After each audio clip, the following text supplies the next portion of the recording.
ఈ అమ్మాయిని చక్కగా పెంచి ఉన్నాం. అలాగే విష్ణు సహస్రం ఇమాం కన్యామరాస్తం సుశీలాయ సుధీమతే అంటే ఈ అమ్మాయి యొక్క చేసిన మంచి పనులు అయితే ఉన్నాయో, సుగుణం అయితే ఉందో, గుణవంతురాలు, శాంతివంతురాలు, చాలా నెమ్మదైందని చెప్పి మనం చెప్పడం జరుగుతుంది. సుధీమతే సుశీలాయ సుధీమతే ప్రతిగృహామి అనుకున్నాం, గృహామి అనుకున్నాం. ప్రియతోహం ప్రయచ్చామి పితృదేవతల సాక్షిగా కన్యాదానం చేస్తున్నామని చెప్పి మనం కన్యాదానం చేస్తున్నాడు. మన ఇంట్లో పిల్లకైతే కన్యాదానం వాదిస్తూ ఉంటాం. ఇక్కడ ఏమైందయ్యా అంటే ఇమాం కన్యాం ఇమాం సీతావనమత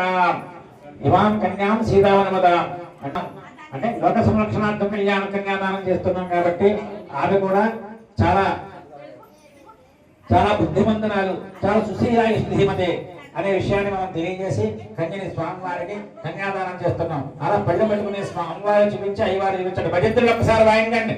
ఓం ధవం ధాగృత రాష్ట్రం ధారగితాం సీతాం నామ్నీం కన్యాం సాక్షాత్ శ్రీమన్నారాయణ